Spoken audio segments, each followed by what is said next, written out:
kò síbi tíyàn bá wà tí o lè dé ní London as long as tó bá ti mọ ibi tó ń lọ àbọ̀rọ̀ mọ̀ yẹn nísìn tí o dẹ̀ ti mọ bó ṣe fẹ́ rìnrìn àjò ẹ̀. Mo máa ń sọ pé kò ń ṣe gbogbo èèyàn náà ló máa drive. Àwọn kan wọ́n máa drive, àwọn kan ò ní drive. Sórí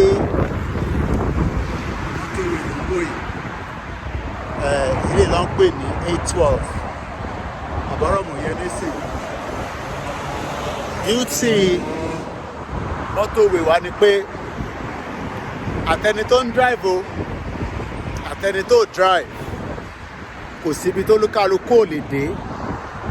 Gbogbo àwọn tó ń rí tó ń drive yìí nísìn tó bá wọ̀ nǹkan yẹn bọ́ọ̀sì nìyẹn, tó bá wo bíbà yìí motorway, bẹ́ẹ̀ ni ojú òfurufú náà ó wà open but unfortunately location 419 wọ́n refuse láti build the society tó máa ṣiṣẹ́, society tó máa work fame àti ẹ tí a fi máa lè rí ọ̀nà lọ. Lagos Ìbàdàn expressway ọlọ́run ọmọdún tó máa parí ẹ̀, wọ́n náà máa parí ẹ̀ òun là ń gbọ́. Sórí emergency ló ń bọ̀ yẹn látọ̀ nǹkan yẹn, sórí emergency ló ń lọ yẹn, sórí emergency nìyẹn. Ṣòwárí orígbà tèmi àti ẹ bá sọ pé enough is enough, nítorí pé àìtí sọ pé enough is enough òun ni àwọn olóṣèlú sì fi ń ṣe tó ń ṣe. Gbogbo ibi tó yẹ kó jẹ́ business area gbogbo ẹ̀ pátápátá àwa ti sọ di religious center. Torí self storage ni ẹ bí wọ́n fẹ́ mú bí wọ́n fẹ́ ra lé wọ́n kọ́kọ́ wá tọ́jú ẹrù síbẹ̀ náà temporarily àbọ̀rọ̀ mọ̀ yẹn nísìn. A dẹ̀ ń sọ ní all the time fún yín pé bí ìlú ṣe ń wọ́ọ̀kì kan ní Nàìjíríà ṣe ń wọ́ọ̀kì yẹn. Sórí ọmọdé emergency kìíní yẹn, sórí ọmọdé emergency incident response òun ló ń lọ yẹn sotiri ó ń lọ respond sí incident. Àwọn dẹ̀ ń sọ ní gbogbo gbà sórí ìlú ló túnbọ̀ yẹn sí nǹkan kan ti ṣẹlẹ̀ tó serious ó di mẹ́ta sórí ó di mẹ́ta sórí òun ló ń lọ yẹn lọ́nkàn yẹn ó di mẹ́ta. So that means pé wọ́n need the extra backup torí pé ẹ̀mí wà very very important. Ṣé wàá rí gbogbo ibi tó yẹ kó fi ṣe business center, business facility tí a máa lọ máa produce, a máa export, kò ń ṣe pé ká máa import gbogbo ohun tí wọ́n ti lò kù ní London, wọ́n ti lò kù l'Amẹ́ríkà, ní Canada, ìyẹn kọ́ là ń sọ. Ìyẹn tá à ń sọ ni pé business kó wà available for everybody, káwa náà máa produce, káwa máa export ẹ̀. Níbi tá a bá ti ń produce offices máa pọ̀ káàkiri torí pé nǹkan tá a bá ń produce yẹn oríṣiríṣi logistics ló máa wà ní area yẹn. Bí logistics bá ṣe wà bẹ́ẹ̀ náà ni àwọn so many other important things máa wà. Àwa nísìnyí táwa kàn ṣe ni pé a kàn ń ṣe kí ni, a kàn importation ti pọ̀ jù. Importation bá dẹ̀ ti pọ̀ jù kò dáa fún business. Àbọ̀rọ̀ mọ̀ yẹn nísìn. Báwo la ṣe fẹ́ survive nígbà tó bá yẹ pé a kàn import gbogbo tá à ń lò? Most of it tá à ń lò ó yẹ ká máa produce ẹ̀ locally. Bàbá àlọ́ yẹ fẹ́ produce ẹ̀ locally nígbà tí kò sí country tó ń ṣiṣẹ́. Gbogbo bíbá yìí nísìn business environment ni tolúkálukú ní different opportunity. In tó bá fẹ́ ṣe wàá gba space, wàá design tó fẹ́ ṣe sórí private space òun lọ́kọ sí bíbá on flexible terms.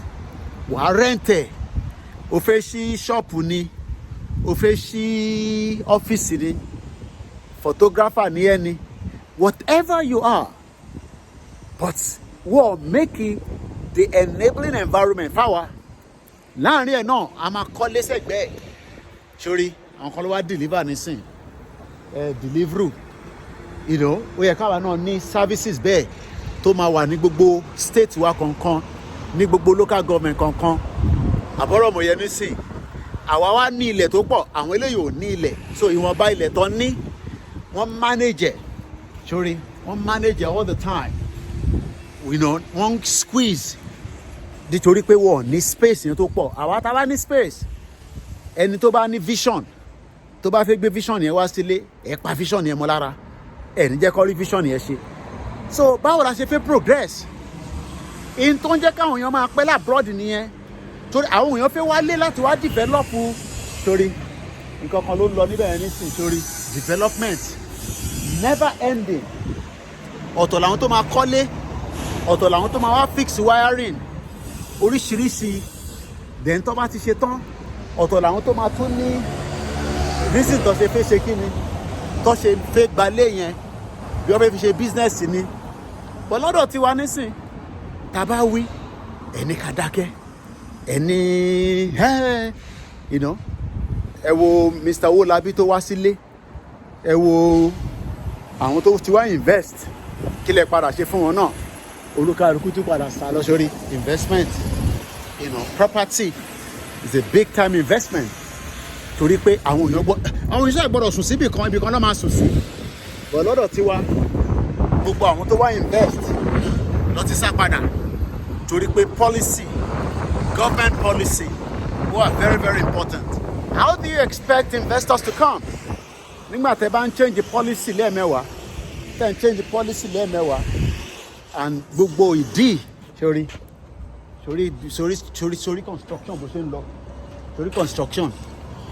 sórí construction so tó bá parí ẹ̀ wá fi rent wọ́n á máa gba salary lórí ẹ̀ ò tí ẹ ní sìn but gbogbo tó yẹ káwa náà gbé wá sílé láti wá fi support ẹ̀yin tẹ́ wà nílé bọ̀bá láti máa gbé wá nígbà tá a bá ti gbé investment wa ẹ máa pa mọ́ wa lọ́wọ́ ẹ̀yin tó fẹ́ jalè ẹ̀yin tó fẹ́ ṣe this at the end of the day everybody are fed up yẹn la yẹn sọ pé no enough is enough let's get the hell out of the mess up country and we have a better opportunity ká start afresh kólúkálukú kó register ká mọ who is who àfẹ́ foreigner tí àníwá register o lè gbé nílùú òyìnbó kó má mọ who you are kò sí bó ṣe lè pẹ́ tó bá pẹ́ títí wá dictate wá mọ ibi tó wà immigration àdé deal pẹ̀lú ẹ̀ bọ̀ lọ́dọ̀ tiwa kò sí kankan tó jọ bẹ́ẹ̀ olúkálukú kan ń wọlé wá gba òkè ògùn wọlé wá gba ìsẹ́yìn wọlé wá wọlé pẹ̀lú trailer kò wọ àwọn need láti wọ plane o wọ́n fẹsẹ̀ rìn wọnú nàìjíríà ni o and that is why we are saying enough is enough. Koiki Media bringing the world closer to your doorsteps.